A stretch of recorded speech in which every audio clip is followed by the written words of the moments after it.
నమస్కారం. Welcome to recipes 365 days. ఈరోజు capsicum egg omelette ఎలా తయారు చేయాలో చూద్దాము. ఇది చాలా టేస్టీ రెసిపీ, అలాగే హెల్దీ కూడా.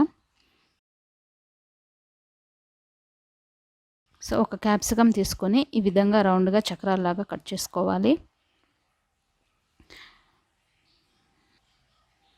ఇలా రౌండ్గా చక్రాల్లాగా కట్ చేసుకున్న తర్వాత ఆ ముక్కలన్నిటిని పక్కన పెట్టేసేసుకోండి.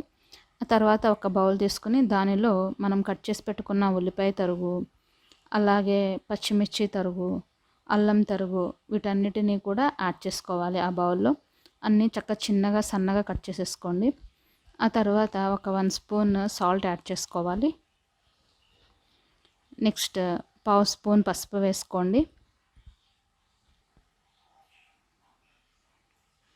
అలాగే ఒక 1 స్పూన్ రెడ్ చిల్లీ పౌడర్ వేసుకోవాలి. కారం అనేది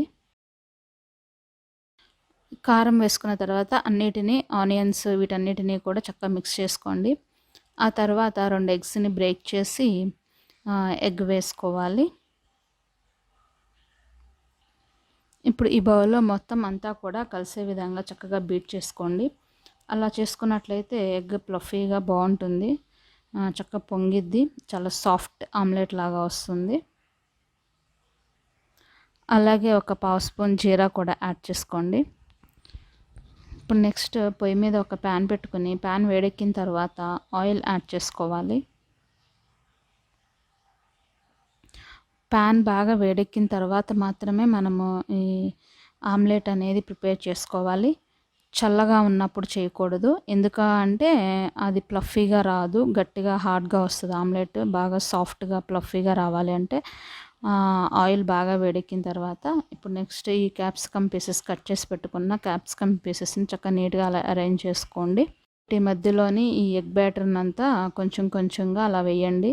మనం తీసుకున్న ప్యాన్ అనేది ఫ్లాట్ సర్ఫేస్ అయితే కనుక అది బయటికి రాదు. ప్లస్ ఇది ఏంటంటే మధ్యలో గుంటలాగా ఉంది కాబట్టి ఇప్పుడు మనం ఒక వాటర్ పోసామనుకోండి డౌన్కి ఎలా అయితే మూవ్ అవుతాయో సో ఇది కూడా అంతే అలా మూవ్ అవుతుంది.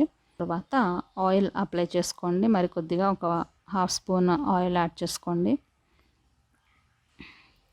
ఇప్పుడు మీడియం ఫ్లేమ్ మీద ఆమ్లెట్ని ఉడికించుకోవాలి. సో మూత కనుక మనం క్లోజ్ చేసి పెట్టుకున్నట్టయితే పైన లేయర్ కూడా చక్కగా ఉడుకుతుంది, అడుగున లేయరే కాకుండా.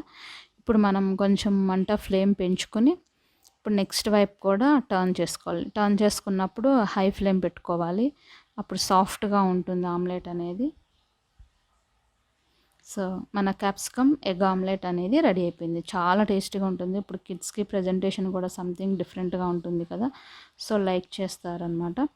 సో ఇలా ఈవినింగ్ స్నాక్ కానీ మార్నింగ్ బ్రేక్ఫాస్ట్ అలా కూడా పెట్టుకోవచ్చు. సో ఈ వీడియో నచ్చినట్లయితే లైక్ చేయండి, షేర్ చేయండి, అలాగే మరిన్ని అప్డేట్స్ కోసం తప్పకుండా సబ్స్క్రైబ్ చేసుకోండి. Thank you for watching this video. Bye bye.